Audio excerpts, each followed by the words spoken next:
नमस्कार, विदर्भ मीडियाच्या मराठी बातमीपत्रात आपलं सर्वांचं स्वागत आहे। मी आहे पिंकी खानोरकर आणि आता बघूया ग्रामीण घडामोडी। केंद्र शासनाने पारित केलेल्या शेतकरी विरोधी कायद्याच्या विरोधात काँग्रेस व शेतकरी प्रेमी संस्थांनी पुढाकार घेत क्षेत्राचे आमदार व राज्याचे पशुसंवर्धन दुग्धविकास क्रीडा मंत्री सुनील केदार, उपाध्यक्ष जिल्हा परिषद नागपूर मनोहर कुंभारे उपस्थित मान्यवरांच्या गांधीपुत्रा चौक येथे रस्ता रोको आंदोलन करून शिवसेनेच्या शेतकरी विरोधी धोरणाचा तीव्र निषेध नोंदवला। यामध्ये हजारोच्या संख्येत महिला, पुरुष कार्यकर्ते तसेच शेतकरी बांधवांनी उपस्थिती दर्शवली। वाहतूक थांबवली, सोबतच रस्त्यावर टायर जाळून निषेध करण्यात आला। सुनील केदार यांनी आपल्या संबोधनातून केंद्र शासनाच्या खरपूस समाचार घेत म्हटले की सरकार अडाणी व अंबानीचे सरकार आहे। यांना गोरगरीब शेतकरी, शेतमजूर, सुरक्षित अशिक्षित, बेरोजगारांच्या समस्या दिसत नाही। दिसते ते फक्त भांडवलदार मागील 70 दिवसापासून लाखो देशांचे पोशिंदे कडाक्याच्या थंडीत सहपरिवार उपोषणावर बसले आहे, असे सुनील केदार म्हणाले। विदर्भ मीडियाकरिता दिलीप घोरमारे, सावनेर। या देशाचा त्या ठिकाणी पोशिंदा आज थंडीत उपाशी बसलेला आहे। 60 शेतकरी मारले तरी त्या ठिकाणी भारतीय जनता पार्टीला दुर्दैवानं ह्या शेतकऱ्यांना कष्टकरी दिसत नाही। तर हे विसरून गेले ते ह्या शेतकऱ्यांना कष्टकऱ्यांना ब्रिटिशाला ह्या देशातून त्या ठिकाणी हलवलं होतं आणि आज डॉक्टर बाबासाहेब आंबेडकर घटनेच्या आधारावर आम्ही लोक आंदोलन करायला निघालेलो आहे। ह्या देशामध्ये स्वतंत्रसुद्धा आंदोलनातच मिळालं होतं आणि मला असं त्या ठिकाणी केंद्र सरकारला सांगणं आहे की जे तुम्ही ह्या शेतकऱ्याबद्दल लवकर तातडीने निर्णय घेतला नाही तर शेतकरी तुमचा नक्कीच निर्णय घेईल, अशा प्रकारचे सांगतो। सुनील बाबू, ज्या प्रकारे गोंदिया रुळावरील रस्ते, रेल्वे, सूक्ष्म लघु उद्योग आणि जहाज बांधणी या क्षेत्रात 5 लाख कोटींच्या गुंतवणुकीची केलेली तुरंदूत मोठ्या प्रमाणात रोजगार निर्मितीला पोषक ठरणार आहे। बेरोजगारांच्या हाताला काम देण्याचा संकल्प करून मांडलेला अर्थसंकल्प खऱ्या अर्थाने भारताला प्रगतीच्या दिशेने नेणारा असल्याची माहिती सुनील मेंढे यांनी 6 फरवरी रोजी पत्रपरिषदेमध्ये दिली। यावेळी माजी आमदार सुरेश भाऊ कुथे, भाजपा जिल्हा संपर्क प्रमुख दिनेश अग्रवाल, राजेश चतुर आदी उपस्थित होते। पुढे बोलताना खासदार मेंढे म्हणाले की आरोग्य कृषी क्षेत्राचा विचार करून समाविष्ट बाबी, बाजार समित्यांच्या सुविधांमुळे वाढ करण्याच्या दृष्टीने आलेली आर्थिक तरतूद, जलसिंचनासाठी 10,000 कोटींची तरतूद, तरुण पिढीच्या दृष्टीने उचलण्यात आलेली अनेक पावले या अर्थसंकल्पाचे वेगळेपण आहे। वाहनांच्या स्क्रॅपिंग पॉलिसीमुळे ऑटोमोबाईल इंडस्ट्रीला चांगले दिवस येतील। प्रत्येक जिल्ह्यात इंटिग्रेटेड लॅब सुरू करण्याचा निर्णय हे एक महत्त्वाचे पाऊल आहे। संघटित क्षेत्राप्रमाणे असंघटित कामगारांच्या सुद्धा सर्व सोयी उपलब्ध करून देण्याचा घेतला गेलेला निर्णय सर्वांना समानतेच्या धाग्यात बांधणारा आहे। 5 लाख कोटींची विविध क्षेत्रातील गुंतवणूक रोजगाराची अनेक दालने खुली करून देणारी आहे। कोरोनाच्या संकट काळात केंद्रीय अर्थमंत्र्यांनी सादर केलेले अर्थसंकल्प आत्मनिर्भर भारताच्या दिशेने टाकलेले महत्त्वाचे पाऊल असल्याचे खासदार मेंढे यांनी सांगितले। कोरोनाचा काळ बघता तज्ञांच्या मते सरकार मोठा कर लावणार असल्याचे सांगत येत होते, मात्र कुणावरही नवीन कर नाही। आरोग्य सुरक्षा व सुविधेचा विषय लक्षात घेता जिल्हा पातळीवर आरोग्य केंद्र तपासणी सुविधा, विविध चाचणी केंद्रांची निर्मिती या दुर्गमी परिणाम करणाऱ्या गोष्टी आहेत। ग्रामीण भागासाठी इन्फ्रास्ट्रक्चर फंड वाढवून 40,000 कोटींचा केला गेला आहे। विकास वाढीसाठी संधी निर्माण करणे, मनुष्यबळ निर्मितीसाठी नवनवीन प्रयोग करणे, इन्फ्रास्ट्रक्चर, कृषी आणि रेल्वे या 3 मूलभूत क्षेत्रात मोठ्या गुंतवणुकीमुळे रोजगार निर्माण होईल। ज्या दिवशी बजेट सादर करण्यात आले त्या दिवशी शेअर बाजाराची उसळी याचे घोतक आहे। नागपूर व नाशिक मेट्रोसाठी भरीव तरतूद करण्यात आली असून महाराष्ट्राकडे केंद्र शासनाने विशेष लक्ष दिले आहे। यासोबतच खासदार मेंढे यांनी भंडारा गोंदिया लोकसभा क्षेत्रातील प्रतिनिधी म्हणून मागील 2 वर्षाच्या काळात विकासाच्या दृष्टीने केलेले कामाची माहिती दिली। शेतकरी, व्यावसायिक यांच्या अडचणी सोडवण्याच्या सोबतच जिल्ह्याचे नाव जागतिक स्तरावर कसे मोठे होईल याचाही प्रयत्न या 2 वर्षात झालेला आहे। दोन्ही जिल्ह्यातील महत्त्वाची रंगाळलेली कामे या 2 वर्षात मार्गी लावण्याचा प्रयत्न केला असून त्यांनी अनेक कामे निघाली असल्याचे सांगितले आहे। बिरसी विमानतळ येथून प्रवास आणि माल वाहतुकीसाठी सातत्याने सुरू केला असलेला पाठपुरवठा, गोंदिया पहिल्या रेल्वे स्थानकावरील समस्या सोडवण्याचे प्रयत्न, रस्त्यांसाठी प्रधानमंत्री ग्राम सडक योजनेच्या माध्यमातून उपलब्ध करून दिलेली निधी, पर्यटन विकासाच्या दृष्टीने जिल्ह्यात बनवण्यात आलेला पर्यटन आराखडा हे महत्त्वाचे पाऊल आहे। तांदुळी, भंडारा व गोंदिया जिल्ह्याची ओळख असून चिनेर धानाचे जीआर मानकांसाठी प्रस्ताव टाकण्यात आले आहे। ही प्रक्रिया जवळपास पूर्ण झाली असून येत्या 16 फेब्रुवारी रोजी मुंबईत त्या दृष्टीने महत्त्वाची बैठक आयोजित करण्यात आली आहे। हा बहुमान मिळाल्यास जागतिक स्तरावर चिनेर ही आपल्या जिल्ह्याची ओळख होणार आहे असे त्यांनी सांगितले। रखडलेल्या सिंचन प्रकल्प यांना आपले प्राधान्य असल्याचे सांगत बावनथडी, धापेवाडा सारख्या प्रकल्पांची कामे पूर्ण होण्यासाठी वेळोवेळी अधिकाऱ्यांच्या घेतलेल्या बैठक व अडचणी मार्गी लावण्यात आले आहे। गोसीखुर्द प्रकल्पाच्या थांबलेल्या निविदा प्रक्रियेला गती यावी म्हणून केंद्रीय मंत्री नितीन गडकरी यांना माध्यमातून अनेकदा बैठकांचे आयोजन करून तो विषय मार्गी लावण्यात आला असल्याचेही त्यांनी सांगितले। भारतीय जनता युवा मोर्चाच्या कार्यकर्त्यांनी उपमुख्यमंत्री अजित पवार यांचा ताफा अडवण्याचा प्रयत्न केला। अमरावती येथील जिल्हा नियोजन बैठक आटोपून नागपूर येत असताना दत्तवाडी येथे ही घटना घडली। वाढीव वीज बिल कमी करण्याबाबत निवेदन देण्यासाठी कार्यकर्ता समोर आले होते। अजित पवार यांचा ताफा थांबवला, मात्र अजित पवार न उतरताच ताफा पुढे गेला।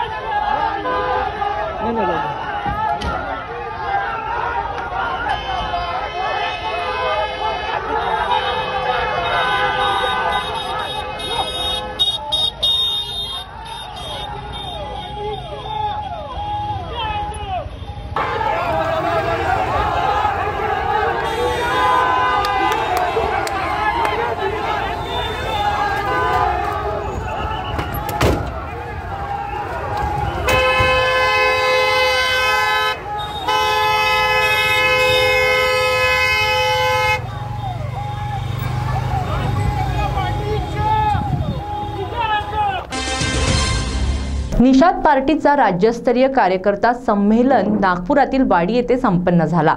या कार्यक्रमात निषाद पार्टीचे राष्ट्रीय अध्यक्ष डॉक्टर संजय कुमार निषाद आणि खासदार प्रवीण कुमार निषाद उपस्थित होते। यावेळी माध्यमांशी बोलताना संजय निषाद यांनी निषाद समाजाची सत्ता आणूया, या समाजाला आर्थिक, सामाजिक, शैक्षणिक आणि राजकीय बळकट करून याचा उद्धार करू असं आपलं मत व्यक्त केलं। निषाद पार्टी जिंदाबाद जिंदाबाद जिंदाबाद, निषाद पार्टी जिंदाबाद जिंदाबाद जिंदाबाद। आवाज दो, आवाज दो, आवाज दो, निषाद पार्टी। जब निषाद राज के हाथ में सत्ता थी तो प्रजा सुखी थी, क्योंकि निषाद राज दुनिया से व्यापार करते थे, डॉलर की कीमत घटाते थे, भारत के रुपए की कीमत बढ़ाते थे, तब प्रजा सुखी थी। आज भारत में आजादी के बाद अंग्रेज जब देश में आए थे तो एक बिस्कुट लेने के लिए $20 देते थे, मतलब 20 गुना अंग्रेज गरीब थे, डॉलर 20 गुना कमजोर था और हम 20 गुना अमीर थे। 350 वर्ष में अंग्रेज उतने लूट पाए कि जब 1947 में भाग के जाने लगे तो एक रुपए का बिस्कुट $1 में पाने लगे। आज अंग्रेज आते हैं $1 खर्च करते हैं, 76 बिस्कुट पाते हैं। इसके बाद हम सभी पार्टियों को बटन दबाकर इस देश की जनता को गरीब बना दिया, आधा ये खा गए, आधा विदेश भेज दिया। जो राजनीति का हिस्सेदार है वो सबल है और जो राजनीति का शिकार है वो निर्बल है। जो बजट का हिस्सेदार है वो सबल है, जो बजट का शिकार हो निर्बल है। बजट क्या होता है? रुपए का लेना होता है। जनता से पहले वोट लो, बाद में नोट ले लो। ये सारी पार्टियों ने इन्होंने लिया, लेकिन दिया नहीं, क्योंकि जब कांग्रेस की सरकार थी तो विदेशी कंपनियां पार्टनर थी, और जब हमारे यहाँ हाथी की सरकार आई तो सतीश मिश्रा हो गए, साइकिल की सरकार आई उनकी आई, मतलब जिसकी सरकार आया, भाजपा मोदी जी योगी की सरकार है, आज देखो अंडानी अंबानी उसके पार्टनर है। तो मैं कहता हूँ ये बटन दबाने वाले, क्योंकि अब सभी पार्टियों का गेट पास जो है संविधान है, ये यहाँ महाराष्ट्र में मेरे आने का मतलब ये था कि यहाँ एक संविधान निर्माता बाबा साहब अम्बेडकर का जन्म, ये कर्मस्थली जन्मभूमि दोनों है। उन्होंने संविधान रचा था। संविधान का मतलब समस्याओं का समाधान, समस्याओं का समाधान मतलब इकोनॉमिक पॉलिसी, रोजगार का, सारी समस्या, गरीबी का, लाचारी का, चिकित्सा का, स्वास्थ्य, शिक्षा, जो है किसान, सभी समस्याओं का। लेकिन उस समस्याओं के समाधान का गेट पास वोटर के पास है। वोटर बेहोश है, एक तो ज्ञान की कमी है, धर्म का नशा है, फिर दारू का नशा है। आप खुद ही देख सकते हैं कि कोरोना में स्कूल खुलने चाहिए थे जिससे ज्ञान बढ़ता, लेकिन दारू की भट्टी खुल गई। इसके मतलब नशा दे दो और उनका वोट ले लो। तो जो आज के दिन में वोट लेने वाले सबल हैं, वोट देने वाले निर्बल हैं। जो राजनीति के शिकार हिस्सेदार हैं वो सबल हैं, राजनीति के शिकार 90% इस देश की जनता राजनीति की शिकार है।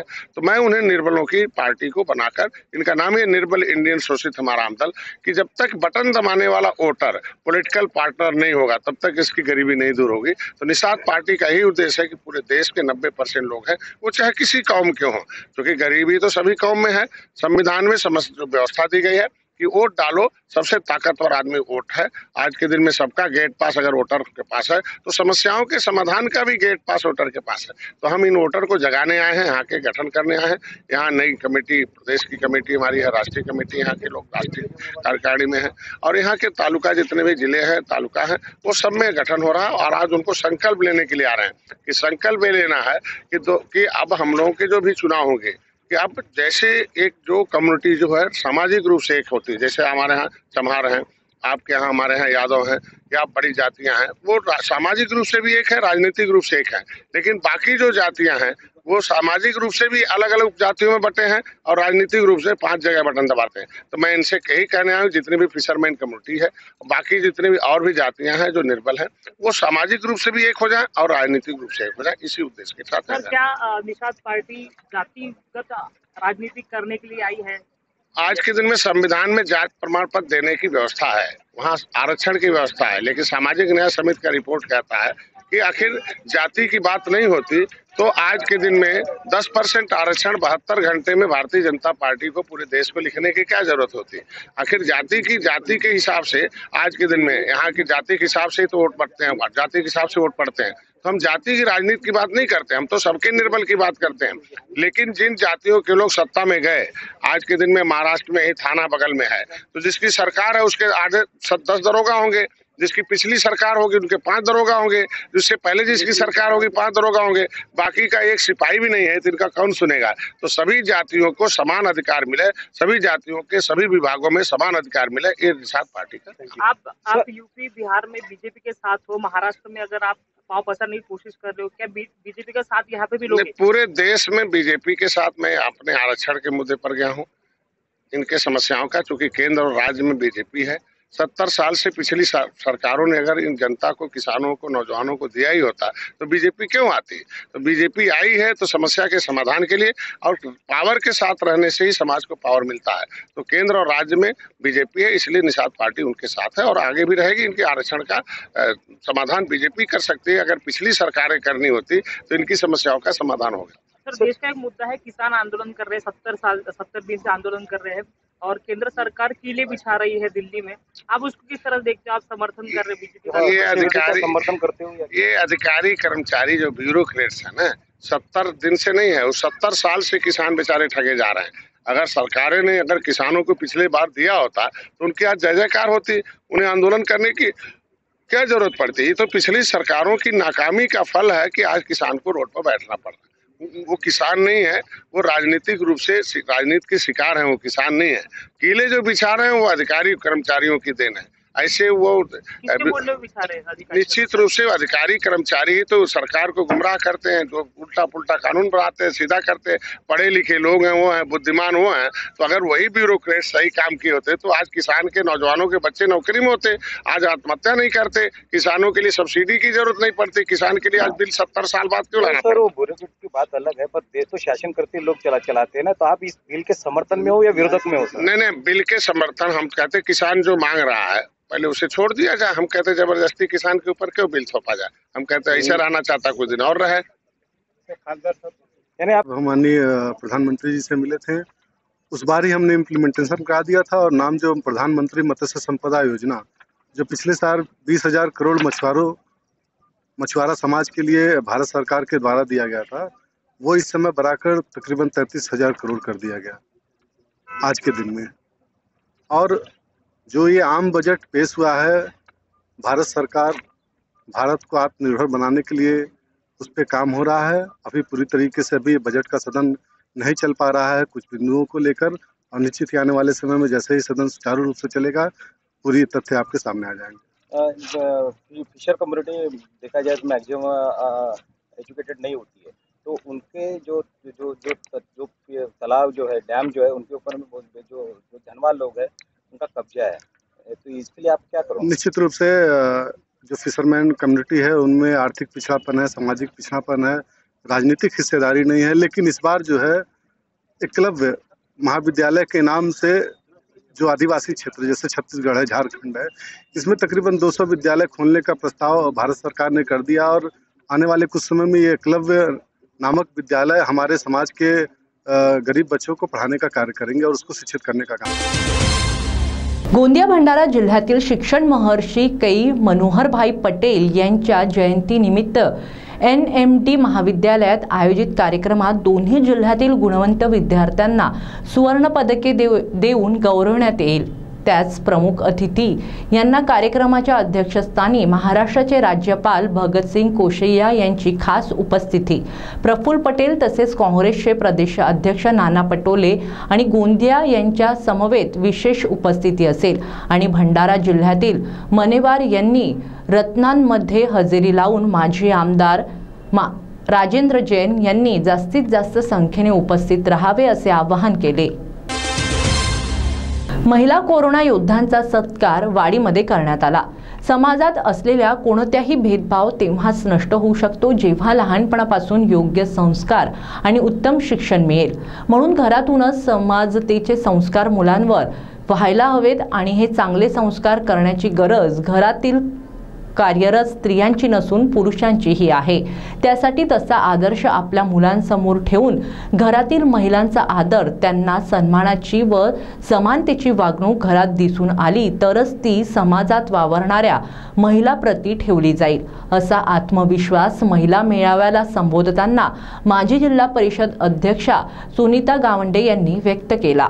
स्थानिक रामकृष्ण सभागृह वाडी येथे प्रेमनाथ झाडे मित्र परिवाराच्या वतीने आयोजित महिला मेळाव्याचे उद्घाटन माजी जिल्हा परिषद अध्यक्ष सुनीता गावंडे, कुमुद घोडमारे यांच्या हस्ते अखिल भारतीय काँग्रेस कमिटी सदस्य कुंदा राऊत यांच्या अध्यक्षतेखाली आदर्श शिक्षक पुरस्कार प्राप्त लीना निकम यांचे प्रमुख मार्गदर्शनात तसेच जिल्हा परिषद सदस्य ममता धोपाटे, माजी नगराध्यक्ष प्रतीक्षा पाटील, माजी सभापती प्रमिला पवार, प्रतिमा मोरे, जया देशमुख, मेघना मंडपे, नंदा नरवाडे, आयोजक प्रज्ञा झाडे यांचे प्रमुख उपस्थितीत संपन्न झाले। कार्यक्रमांतर्गत कोरोना काळात स्वतःच्या जीवाची पर्वा न करता सामाजिक बांधिलकी जप्त समाजहितार्थ कार्याचे झोकून देणाऱ्या कोरोना योद्धा डॉक्टर रश्मी धुर्वे, भारती माडेकर, मृणाताई जोध, योगिता चौधरी यांचाही मान्यवरांच्या हस्ते सत्कार करण्यात आला। कार्यक्रमाचे संचालन कविता सूर तर आभार आयोजक प्रज्ञा प्रेम झाडे यांनी केले। कार्यक्रम यशस्वीतेसाठी जयश्री हसनापुरे, देवकन्या मेश्राम, मीनाक्षी पाटील, सरिता गडेकर, साधना सोनेकर, दुर्गा जुनघरे, कौशल राठोड आदींनी सहकार्य केले।